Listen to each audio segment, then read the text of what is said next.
सभी को जय मसीह की। मैं परमेश्वर का धन्यवाद देता हूँ। एक बार फिर परमेश्वर ने हमें उसकी उपस्थिति में आने के लिए मौका दिया। हम एक बहुत ही महत्वपूर्ण विषय जो मानव जाति जिसकी खोज में रहती है, जिसके बारे में वो जानने की कोशिश करती है कि हम कैसे उद्धार पा सकते हैं, कैसे मुक्ति पा सकते हैं, कैसे मोक्ष पा सकते हैं, कैसे कंप्लीट साल्वेशन को हम प्राप्त कर सकते हैं, इसके बारे में सीखेंगे।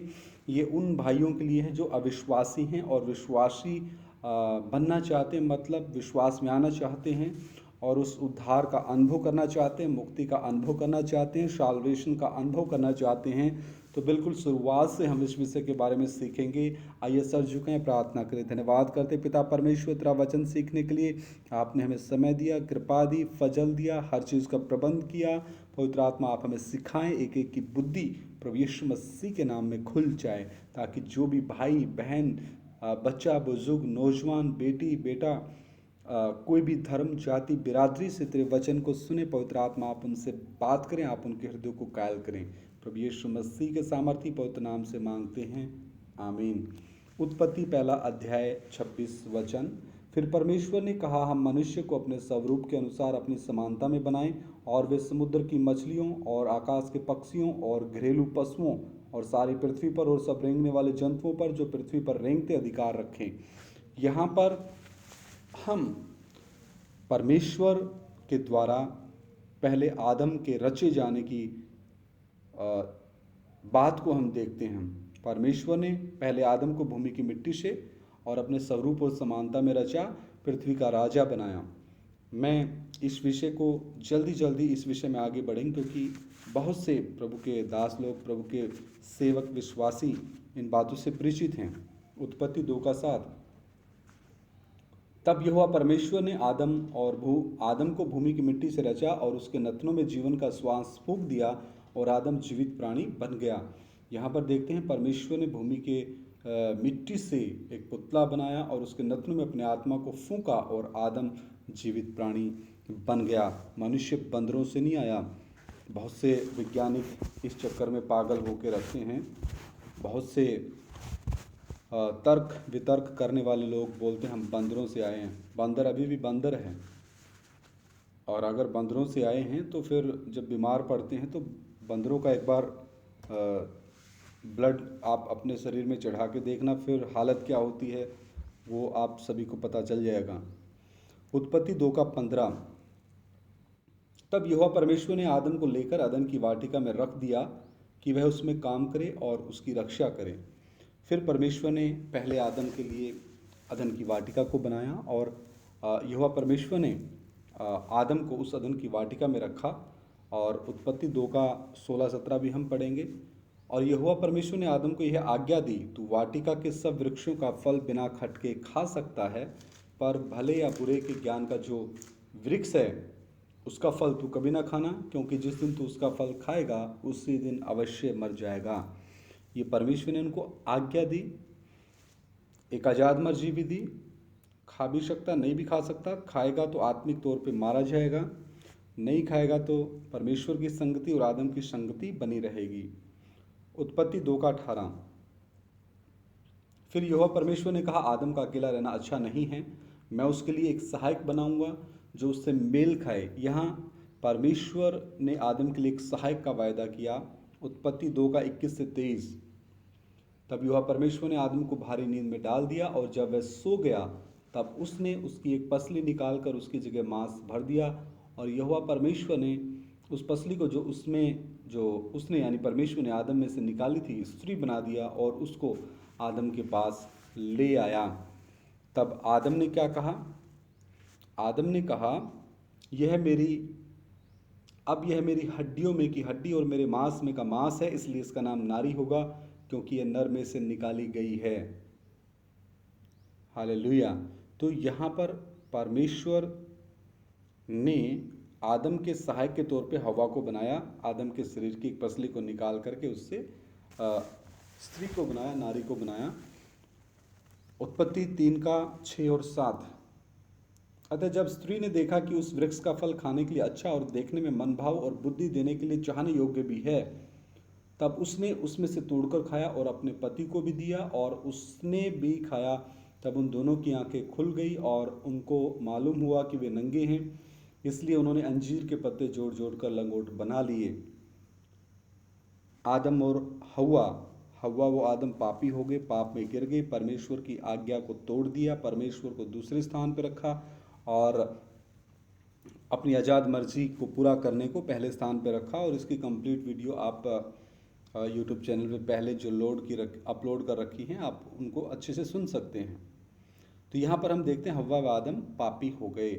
उत्पत्ति 3:14-21। तब यहोवा परमेश्वर ने सर्प से कहा, तूने जो यह किया है इसलिए तू सब घरेलू पशुओं और सब बनैले पशुओं से अधिक श्रापित है।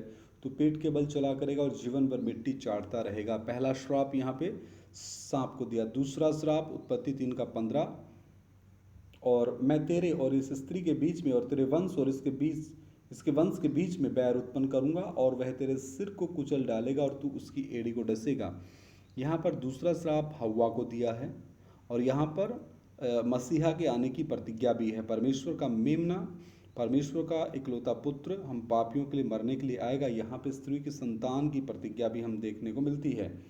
तीसरे श्राप को हम देखेंगे उत्पत्ति 3:16। हाँ, उत्पत्ति 3:15 और 16 में स्त्री के श्राप के बारे में बात की गई है। उत्पत्ति 3:16 भी मैं पढ़ना चाहूँगा। फिर स्त्री से उसने कहा, परमेश्वर ने कहा, मैं तेरी पीड़ा और तेरे गर्भवती होने के दुख को बहुत बढ़ाऊंगा। तू पीड़ित होकर बालक उत्पन्न करेगी और तेरी लालसा तेरे पति की ओर होगी और वह तुझ पर प्रभुता करेगा। कौन प्रभुता करेगा? पति प्रभुता करेगा। और जब आपकी डिलीवरी होगी तो आपको बहुत दर्द का सामना करना पड़ेगा, यानी कि नॉर्मल डिलीवरी। और आजकल वैसा ही है, नॉर्मल डिलीवरी के समय जीवन और मौत का सवाल है। उन बहनों से पूछो जिनकी नॉर्मल डिलीवरियां हुई हैं तो वो कितने दर्द के माहौल से, दर्द के गंभीरता से वो गुजरी हैं। तो ये पाप का परिणाम, यानी परमेश्वर ने पहला श्राप सांप को दिया, दूसरा श्राप स्त्री को दिया, आज तक बरकरार है। इसको किसी को तोड़ने की हिम्मत नहीं है। दुनिया बेशक शॉर्टकट अपना लेती, सिजेरियन करवा लेती, लेकिन वो पूरी ज़िंदगी का एक शारीरिक दर्द अलग से मोल ले लेते हैं। उत्पत्ति 3:17, और आदम से परमेश्वर ने कहा, तूने जो अपनी पत्नी की बात सुनी और जिस वृक्ष के फल के विषय में मैंने तुझे आज्ञा दी थी कि तू उसे ना खाना, उसको तूने खाया है, इसलिए भूमि तेरे कारण श्रापित है। तू उसकी उपज जीवन भर दुख के साथ खाया करेगा। यहाँ तीसरा श्राप पृथ्वी को मिला, भूमि को मिला, भूमि को भी श्राप मिल गया। उसकी उपज किसके साथ खाया करेगा? दुख के साथ खाया करेगा। चौथे श्राप के बारे में हम देखते हैं उत्पत्ति 3:18-19, और वह तेरे लिए कांटे और ऊंट कटारे उगाएगी और तू खेत की उपज खाएगा और अपने माथे के पसीने की रोटी खाया करेगा और अंत में मिट्टी में मिल जाएगा, क्योंकि तू उसी में से निकाला गया है। तो मिट्टी तो है और मिट्टी ही में फिर मिल जाएगा। तो यहाँ पे 4 श्रापों के बारे में हमने देखा। जब हव्वा और आदम ने पाप किया तो उसके बाद उनको जिसके कारण वो भरमाए गए, पहला श्राप दिया सांप को, दूसरा श्राप, और सांप के शरीर को भी शैतान ने इस्तेमाल किया। दूसरा श्राप दिया हव्वा को और तीसरा श्राप दिया भूमि को, हे आदम तेरे कारण ये भूमि श्रापित है। चौथा श्राप दिया आदम को। अब उत्पत्ति 3:22-23 हम पढ़ते हैं।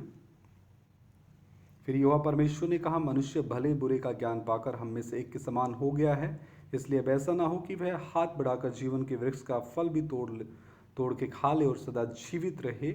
इसलिए यहोवा परमेश्वर ने उसको अदन की वाटिका में से निकाल दिया कि वह उस भूमि पर खेती करे जिसमें से वह बनाया गया था। अब यहाँ हम देखते हैं आदम व हव्वा को परमेश्वर ने अदन की वाटिका से निकाल दिया। आइए हम अब रोमियो की पत्री 3:23 की तरफ बढ़ते हैं। रोमियो की पत्री 3 अध्याय 23 वचन। रोमियो की पत्री 3 अध्याय 23 वचन। इसलिए कि सबने पाप किया है और परमेश्वर की महिमा से रहित हैं। सबने पाप किया है। रोमियो की पत्री 5:12 भी हम देखते हैं। इसलिए जैसा एक मनुष्य के द्वारा पाप जगत में आया और पाप के द्वारा मृत्यु आई, और इस रीति से मृत्यु सब मनुष्यों में फैल गई क्योंकि सब ने पाप किया। यहाँ पर हम देखते हैं एक मनुष्य के द्वारा, यानी पहले आदम के द्वारा पाप जगत में आया और पाप के द्वारा क्या आई? मृत्यु आई, आत्मिक मृत्यु आई। इस रीति से मृत्यु सब मनुष्यों में फैल गई क्योंकि सब ने पाप किया है। उस एक आदम के द्वारा ही सारी आगे पीढ़ियाँ बढ़ी हैं। तो आदम के खून में ही जब पाप आया तो उसके द्वारा जो पीढ़ियाँ आने वाली जनरेशन्स पैदा हुई, सब में वो पाप आगे ट्रांसफ़र कर दिया गया। खून में ही पाप है और तो सब जन्म से ही पापी हैं। अब आगे रोमियो की पत्री 3:10 से लेकर 18 तक हम देखते हैं। पहले रोमियो की पत्री 3:10। रोमियो की पत्री 3:10। रोमियो की पत्री 3:10। जैसा लिखा है, कोई धर्मी नहीं, एक भी नहीं। 11 वचन, कोई समझदार नहीं, कोई परमेश्वर का खोजने वाला नहीं। 12 वचन, सब भटक गए हैं, सब के सब निकम्मे बन गए हैं, कोई भलाई करने वाला नहीं, एक भी नहीं। भटक गए मतलब सब ने अपना अपना धर्म का झंडा लेके घूम रहे हैं। हिंदू, मुस्लिम, सिख, ईसाई, जैन, बुद्धिस्ट, निर्दलीय उम्मीदवार भी हैं, कई निरंकारी भी हैं, कई डेरा बाबा वाले हैं, बहुत से अलग अलग ग्रुप बन चुके हैं। सब भटक गए हैं, कोई परमेश्वर का खोजने वाला नहीं है, सब के सब निकम्मे बन गए हैं, कोई भलाई करने वाला नहीं है, एक भी नहीं है। इसका हम देख सकते हैं भजन संहिता 14 का 1 से 3 में भी इसको हम देख सकते हैं। भजन संहिता 14 अध्याय और 1 से लेकर 3 में भी हम इसको पढ़ेंगे। आइए आप मेरे साथ निकालें भजन संहिता 14 अध्याय 1 से 3। मूर्ख ने अपने मन में कहा है, कोई परमेश्वर है ही नहीं। वे बिगड़ गए, उन्होंने घिनौने काम किए हैं, कोई सुकर्मी नहीं। परमेश्वर ने स्वर्ग में से मनुष्यों पर दृष्टि की है कि देखे कि कोई बुद्धिमान, कोई परमेश्वर का खोजी है या नहीं। वे सब के सब भटक गए। यहाँ भी वचन में लिखा, वे सब के सब भटक गए, वे सब भ्रष्ट हो गए हैं, कोई सुकर्मी नहीं है, एक भी नहीं है। सुकर्मी नहीं है, एक भी नहीं है। भजन संहिता 53 में भी हम देखते हैं। भजन संहिता 53 अध्याय में भी हम देखते हैं 1 से 3 में। भजन संहिता 53 अध्याय 1 से 3। मूढ़ ने यानी मूर्ख ने अपने मन में कहा, कोई परमेश्वर है ही नहीं। वे बिगड़ गए हैं, उन्होंने कुटिलता के घिनौने काम किए हैं, कोई सुकर्मी नहीं। परमेश्वर ने स्वर्ग पर से मनुष्यों के ऊपर दृष्टि की है ताकि देखे कि कोई बुद्धि से चलने वाला या परमेश्वर को पूछने वाला है कि नहीं।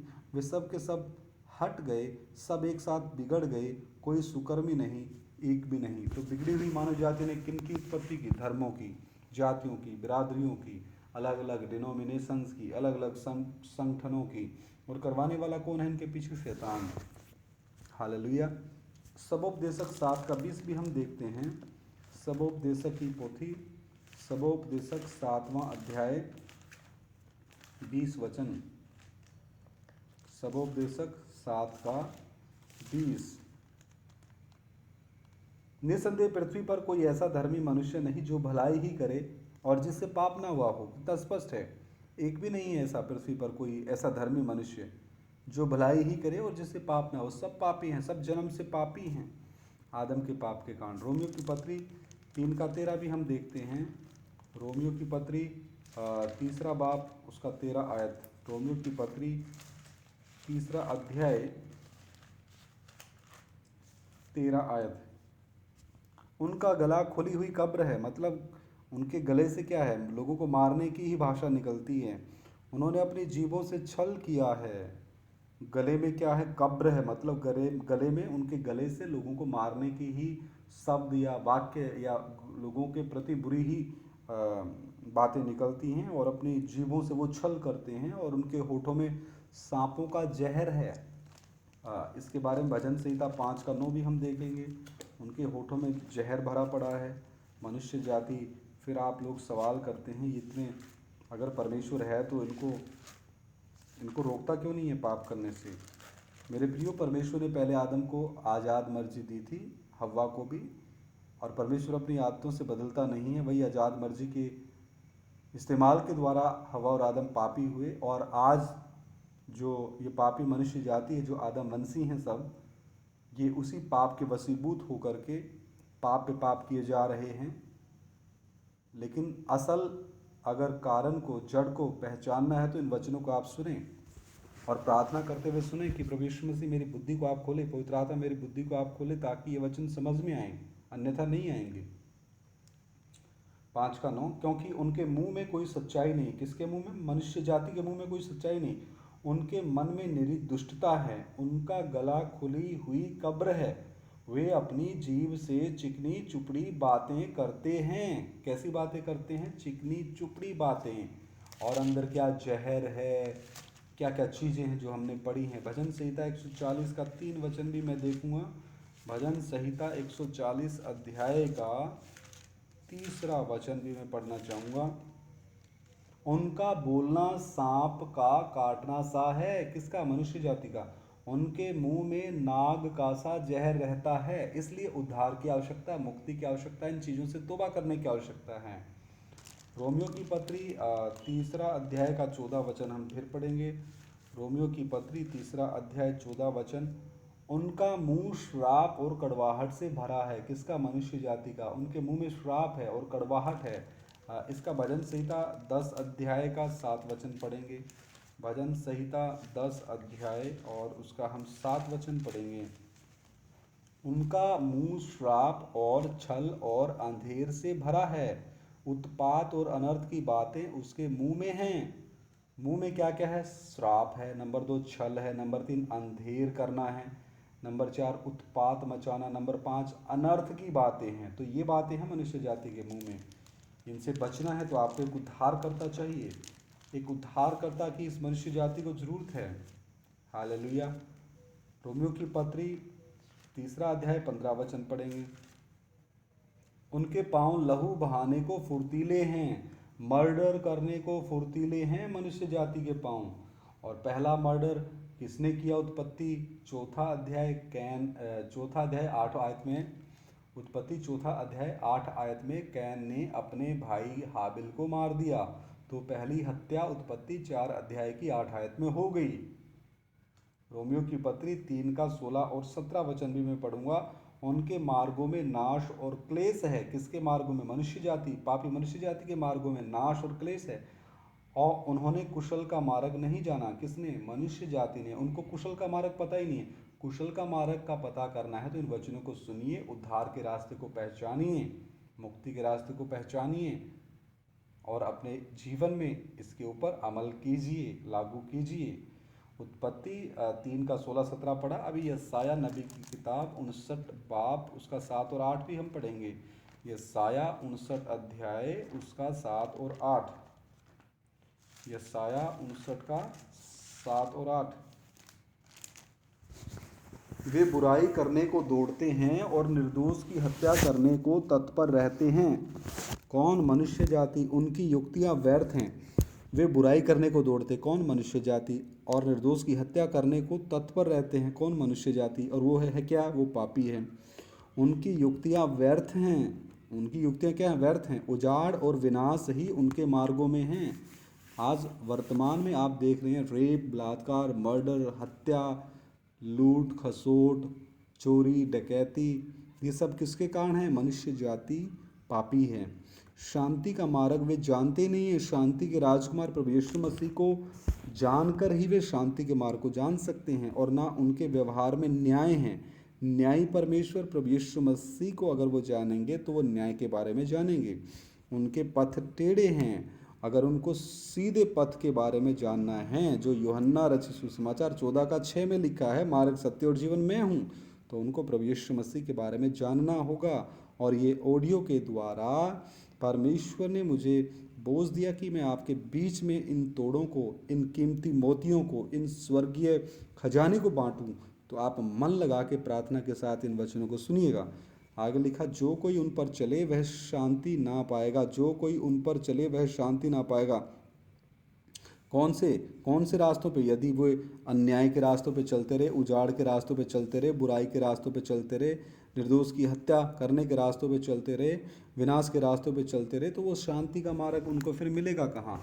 लेकिन शांति अगर सच्ची अगर शांति चाहिए तो आपको प्रभु यीशु मसीह को अपना प्रभु और मुक्तिदाता और उद्धारकर्ता करके ग्रहण करना ही पड़ेगा। इसके अलावा आपको कोई ऑप्शन है ही नहीं। और प्रेरितों के कार्य 4 का 12 तो कहता है, स्वर्ग के नीचे मनुष्यों में कोई दूसरा नाम दिया ही नहीं गया जिसके द्वारा हम उद्धार पाएं। हालेलुया। एक ही नाम है प्रभु यीशु मसीह, जिसके द्वारा पापों से और श्रापों से आपको मुक्ति मिलती है सच्चे पश्चाताप के द्वारा। आइए रोमियो की पत्री 3रा अध्याय रोमियो की पत्री 3 अध्याय उसका 18 वचन हम पढ़ेंगे। उनकी आंखों के सामने परमेश्वर का भय नहीं। किसकी आंखों के सामने? मनुष्य जाति की आंखों के सामने परमेश्वर का भय है ही नहीं। और इसको हम पुराने नियम में देखते हैं। भजन संहिता 36 अध्याय का 1 वचन, दुष्ट जन का अपराध मेरे हृदय के भीतर यह कहता है। किस जन का अपराध? दुष्ट जन का अपराध मेरे हृदय के भीतर यह कहता है। दाऊद प्रभु का दास ये वचन लिख रहा है कि परमेश्वर का भय उसकी दृष्टि में नहीं है। किसकी दृष्टि में? दुष्ट जन की दृष्टि में। उनके जीवन में परमेश्वर का भय है ही नहीं। तो आज वर्तमान में जो मनुष्य जाति है उनकी दृष्टि में भी परमेश्वर का भय है ही नहीं, इसलिए वो विनाश की ओर आगे बढ़ रही है। रोमियो की पत्री 3 का 19 भी हम देखते हैं। रोमियो की पत्री 3 अध्याय 19 वचन। हम जानते हैं कि व्यवस्था जो कुछ कहती है उन्हीं से कहती है जो व्यवस्था के अधीन है, इसलिए कि हर एक मुंह बंद किया जाए और सारा संसार परमेश्वर के दंड के योग्य ठहरे, क्योंकि सबने पाप किया है। लेकिन एक आशा है, एक उम्मीद है। यूहन्ना 3 का 16, परमेश्वर ने जगत से ऐसा प्रेम किया, अपना इकलौता पुत्र जगत को दे दिया, ताकि जो कोई उसके ऊपर विश्वास करे, ईमान लाए, वो बचाया जाए, वो हलाक ना हो, नाश ना हो, वो दंड ना पाए, बल्कि वो हमेशा हमेशा का अनंत काल का जीवन पाए। एक आशा है, एक उम्मीद है। हम रोमियो की पत्री 2 का 12 भी पढ़ेंगे।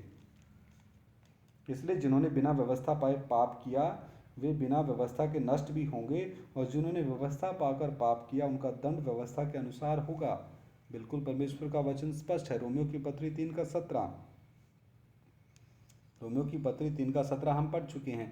अगर रोमियो की पत्री 3 का 17 एक बार फिर हम पढ़ें, रोमियो की पत्री 3 का 17, उन्होंने कुशल का मार्ग नहीं जाना।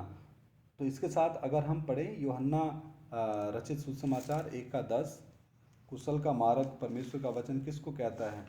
यूहन्ना रचित सुसमाचार 1 अध्याय 1 वचन का 1 अध्याय का 10 वचन। वह जगत में था और जगत उसके द्वारा उत्पन्न हुआ और जगत ने उसे नहीं पहचाना। कुशल के मार्ग ने नहीं पहचाना। कुशल के मार्ग को जगत ने नहीं पहचाना। जगत ने प्रभु को नहीं पहचाना। अंधकार ने ज्योति को नहीं पहचाना। इस संसार के लोगों ने जो अंधकार में पड़े थे, जब असली ज्योति, संसार को बनाने वाली ज्योति देहधारी होकर उनके बीच में आई, उसको उन्होंने नहीं पहचाना। उस कुशल के मार्ग से उन्होंने क्या किया?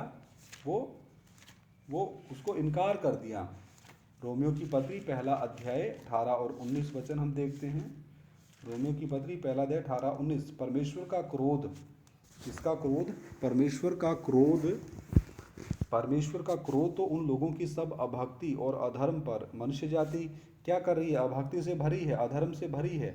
तो फिर उनके ऊपर परमेश्वर का जो क्रोध है स्वर्ग से प्रकट होता है, जो सत्य को अधर्म से दबाए रखते। मैं तो नहीं दबा रहा भाई, मैं तो खोल खोल के आपको बता रहा हूँ सभी को, जो भी इसको सुनेगा। ये जीवित परमेश्वर का जीवित वचन है, एकमात्र सच्चे परमेश्वर का वचन है, और प्रभु यीशु मसीह ही परमेश्वर है। उसका जीवित वचन आपके बीच में मैं साझा कर रहा हूँ। मैं अपने पास इसको दबा के नहीं रख सकता। 19 वचन, इसलिए कि परमेश्वर के विषय का ज्ञान उनके मनों में प्रकट है, क्योंकि परमेश्वर ने उन पर प्रकट किया है। अभी इस निकम्मे नलायक के द्वारा परमेश्वर आपके ऊपर पवित्र आत्मा के फजल से, पवित्र आत्मा के प्रकाशन से ये भेद, ये वचन, ये उद्धार का रास्ता प्रकट करके दे रहा है। विश्वास करना आपका कर्तव्य है, विश्वास ना करना वो भी आपकी जिम्मेदारी है। रोमियो की पत्री 1 का 20, उसके अनदेखे गुण, किसके? परमेश्वर के, अर्थात उसकी सनातन सामर्थ्य। तो सनातन कौन है? कई धर्मों को सनातन मानते हैं। सनातन मेरे प्रियो परमेश्वर है, और परमेश्वर तो जगत की सृष्टि के समय से उसके कामों के द्वारा देखने में आते हैं, यहाँ तक कि वे निरुत्तर हैं। मनुष्य जाति निरुत्तर है, बोल नहीं सकती कि कोई परमेश्वर नहीं है। सभी वैज्ञानिकों ने कहा है, इतने महान, इतने खूबसूरत आकाश को सुसज्जित करने वाला, एक अनुशासन में चलाने वाला कोई ना कोई इसके पीछे एक शक्ति है, एक परमेश्वर है, और सृष्टि परमेश्वर की महिमा कर रही है। भजन संहिता 19 अध्याय में हम देखते हैं, भजन संहिता 19 अध्याय का 1 से 6, आकाश परमेश्वर की महिमा का वर्णन कर रहा है, लेकिन मनुष्य जाति बस धर्मों में, जातियों में, बिरादरियों में, अमीरी में, गरीबी में, काले में, गोरे में, छोटा बड़ा, ऊंचा नीचा, इन्हीं सारे पापों में फंसी हुई है। मनुष्य जाति अधर्म में फंसी है, भक्ति में फंसी है। लेकिन आकाश परमेश्वर की महिमा का वर्णन कर रहा है, और आकाश मंडल उसकी हस्तकला को प्रकट कर रहा है। आकाश मंडल परमेश्वर की हस्तकला को बता रहा है कि इसका बनाने वाला एक परमेश्वर है। दिन से दिन बातें करता है और रात को रात ज्ञान सिखाती है। ना तो कोई बोली है और ना कोई भाषा जहाँ उनका शब्द सुनाई नहीं देता। उनका स्वर सारी पृथ्वी पर गूंज गया है और उनके वचन जगत की छोर तक पहुँच गए हैं। उनमें उसने सूर्य के लिए एक मंडप खड़ा किया है जो दूल्हे के समान अपने महल से निकलता है। वह शूरवीर के समान अपनी दौड़ दौड़ने में हर्षित होता है। वह आकाश के एक सिरे से निकलता है और वह उसके दूसरे सिरे तक चक्कर मारता है और उसकी गर्मी सबको पहुंचती है। किसकी गर्मी?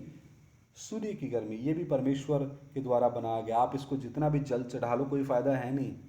इतनी इतनी भयंकर डिग्री वाले टेम्परेचर में आप जितना पानी डाल दो कोई फ़ायदा नहीं है, कोई भी फ़ायदा नहीं है। ये भी परमेश्वर की सृष्टि है और ये परमेश्वर की आज्ञा मानता है, लेकिन मनुष्य जाति इनको अपना कर्ता मानती नहीं। ऐसा नहीं है। रोमियो की पत्री 1:21, रोमियो की पत्री 1 अध्याय उसका 21 वचन, 1:21। इस कारण परमेश्वर को जानने पर भी उन्होंने यानी मनुष्य जाति ने परमेश्वर के योग्य बड़ाई और धन्यवाद ना किया। अभी आप इस ऑडियो को सुनने के बाद अगर परमेश्वर को धन्यवाद नहीं देंगे तो मेरा कुछ नहीं बिगड़ेगा। मैंने तो सच्चाई खोल के आपको बता दी। जो बिगड़ना वो आपका ही बिगड़ेगा। धन्यवाद ना किया परंतु व्यर्थ विचार करने लगे। आप व्यर्थ विचार भी कर सकते हैं, घुटने टेके आपको अपने प्रभु के सामने अपने पापों का अंगीकार भी कर सकते हैं। यहाँ तक कि उनका निर्बुद्धि मन अंधेरा हो गया। मतलब मनुष्य जाति ने धन्यवाद नहीं किया, निर्बुद्धि मन हो गया। और उत्पत्ति में हम देखते हैं, उत्पत्ति में एक वचन हम पढ़ना चाहेंगे। उत्पत्ति की पुस्तक,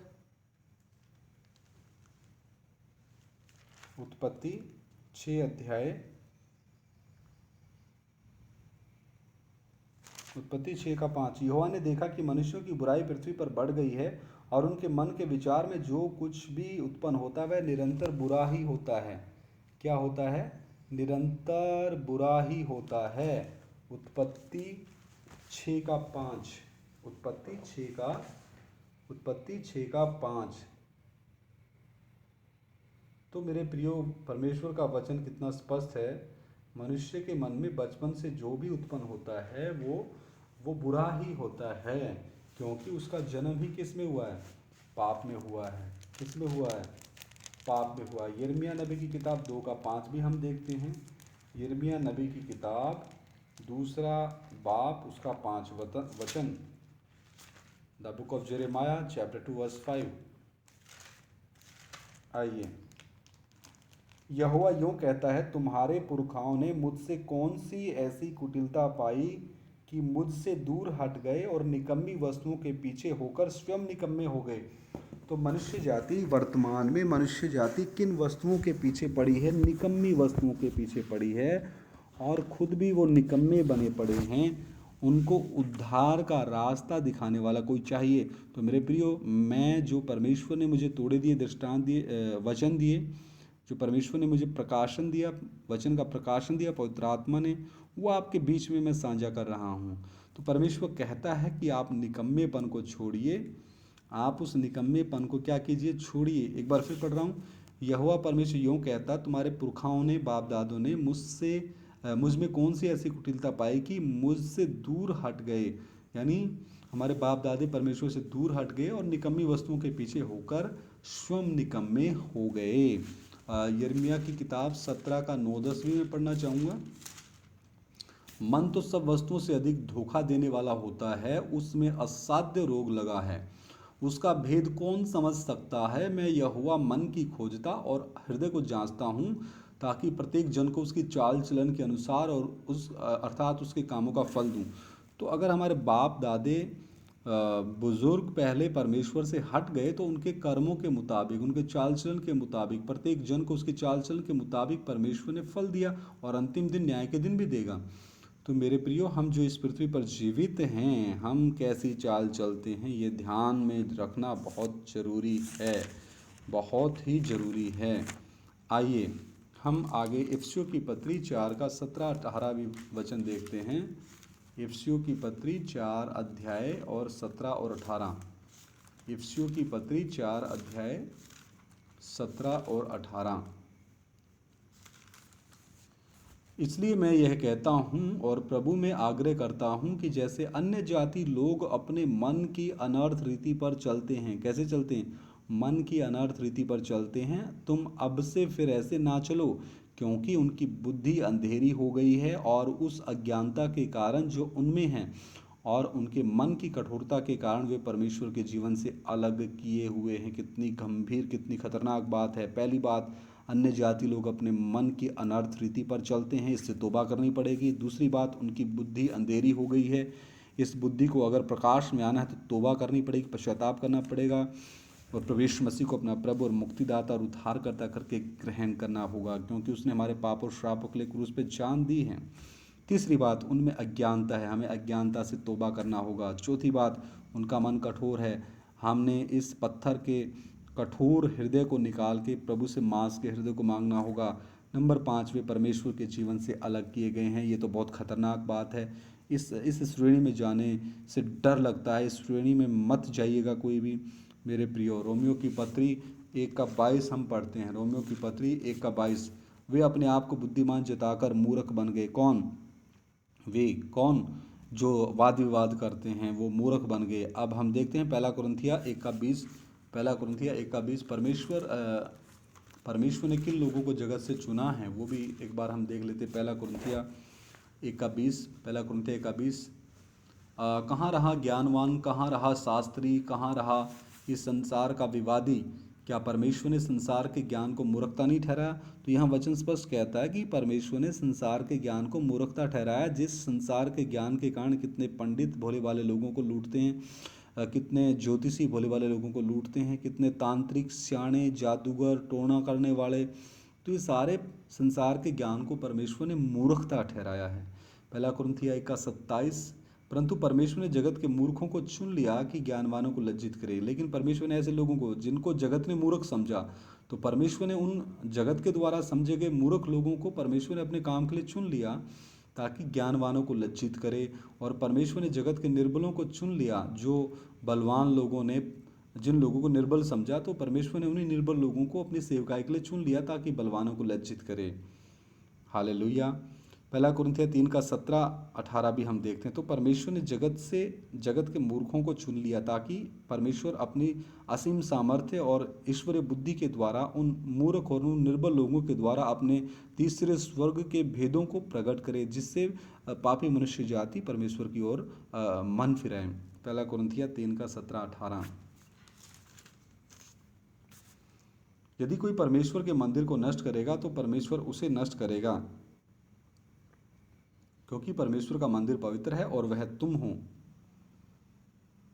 कोई अपने आप को धोखा ना दे। यदि तुम में से कोई संसार में अपने आप को ज्ञानी समझे तो मूर्ख बने कि ज्ञानी हो जाए।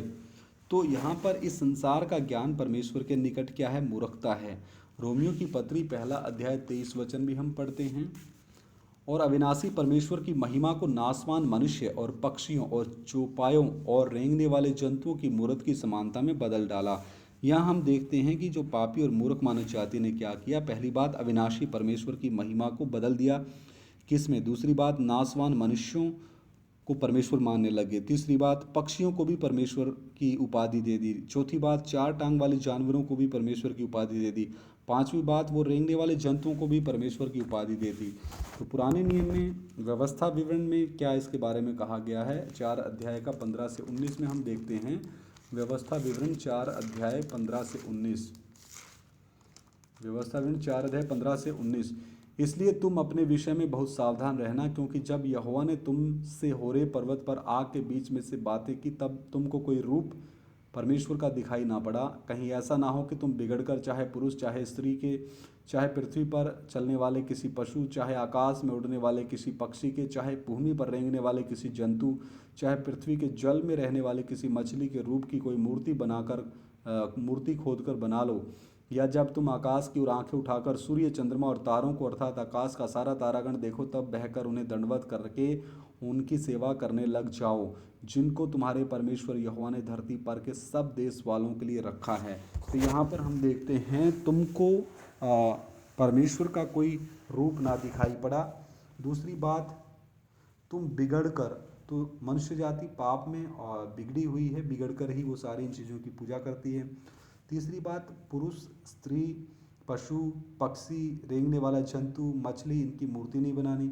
चौथी बात, सूर्य चंद्रमा तारों समस्त तारागणों को दंडवत नहीं करना।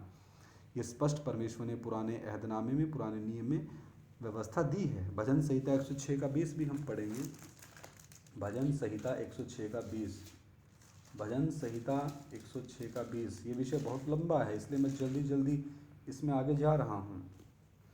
यह उन्होंने अपनी महिमा अर्थात परमेश्वर को घास खाने वाले बैल की प्रतिमा में बदल डाला। घास खाने वाले बैल की प्रतिमा में बदल डाला कि परमेश्वर तो ऐसा है, घास खाने वाले बैल के मानिंद। ऐसी घटिया सोच थी यहूदियों की, उस समय इजरायलियों की। परमेश्वर को घास खाने वाली प्रतिमा में बदल डाला। यिर्मयाह 2 का 11 भी हम देखते हैं। यिर्मयाह नबी की किताब 2 बाब उसका 11 वचन। यिर्मयाह नबी की किताब 2 बाब उसका 11 वचन। आइए आप मेरे साथ निकालें। परंतु मेरी प्रजा ने अपनी महिमा को निकम्मी वस्तु से बदल दिया है। परमेश्वर की महिमा को कैसे मनुष्य जाति ने बदल दिया? निकम्मी वस्तु में बदल दिया। इजरायलियों ने, यहूदियों ने, आज वर्तमान में भी तो यही हो रहा है। मनुष्यों ने परमेश्वर की महिमा को निकम्मी वस्तुओं में बदल दिया है। प्रेरितों के कार्य 17 का 29 में देखते हैं। प्रेरितों के कार्य 17 अध्याय और उसका 29 में हम देखते हैं। आइए मेरे साथ निकालिए। अतः परमेश्वर का वंश होकर हमें यह समझना उचित नहीं कि परमेश्वर तो सोने या रुपये या पत्थर के समान है, जो मनुष्य की कारीगरी और कल्पना से गढ़े गए हों। यहाँ पहली बात, क्या समझना उचित नहीं? पहली बात, परमेश्वर सोना है या सोने के समान है, ये समझना उचित नहीं है। परमेश्वर सोना नहीं है, सोना परमेश्वर का है। दूसरी बात, परमेश्वर रुपये के समान है, नहीं, ये गलत है। तीसरी बात, परमेश्वर पत्थर के समान है, ये भी गलत है। चौथी बात, ये मनुष्यों की कारीगरी और कल्पनाओं से गढ़े हुए हैं, पापी मनुष्यों के द्वारा, ये बिल्कुल सही है। मनुष्यों ने, पापी बुद्धि के द्वारा, पापी विचारों के द्वारा अपनी अपनी कलाकारी का इस्तेमाल करते हुए, कारीगरी का इस्तेमाल करते हुए इन मूर्तियों को गढ़ा है, वो परमेश्वर नहीं है। निर्गमन 20 का 3 से 5 भी हम पढ़ते हैं। निर्गमन 20 का 3 से 5। निर्गमन 20 अध्याय 3 से 5। तू मुझे छोड़ दूसरों को ईश्वर करके ना मानना, तू अपने लिए कोई मूर्ति खोद कर ना बनाना, ना किसी की प्रतिमा बनाना जो आकाश में या पृथ्वी पर या पृथ्वी के जल में हैं। तू उनको दंडवत ना करना और ना उनकी उपासना करना, क्योंकि मैं तेरा परमेश्वर यहोवा जलन रखने वाला परमेश्वर हूँ, और जो मुझसे बैर रखते हैं उनके बेटों पोतों और पड़पोतों को भी पितरों का दंड दिया करता हूँ। तो कितना स्पष्ट है, यहाँ परमेश्वर ने सख्त निर्देश पहले से ही दे के रखे हैं, सख्त निर्देश। वापस रोमियो की पत्री 1:24 में हम आते हैं। वापस रोमियो की पत्री 1 बाब उसका 24 आयत हम पढ़ेंगे। रोमियो की पत्री 1 अध्याय उसका 24। इस कारण परमेश्वर ने उन्हें उनके मन की अभिलाषाओं के अनुसार अशुद्धता के लिए छोड़ दिया कि वे आपस में अपने शरीरों का अनादर करें। तो परमेश्वर ने उन्हें उनके मन की अभिलाषाओं के अनुसार बहुत समय पहले छोड़ दिया। किसके लिए? अशुद्ध होने के लिए, क्योंकि उन्होंने परमेश्वर की बातों को सुना ही नहीं, परमेश्वर की बातों को तवज्जो ही नहीं दी, परमेश्वर की वाणी को सुना ही नहीं, अनसुना कर दिया। भजन संहिता 81 का 12 भी हम पढ़ते हैं। भजन संहिता 81 का 12।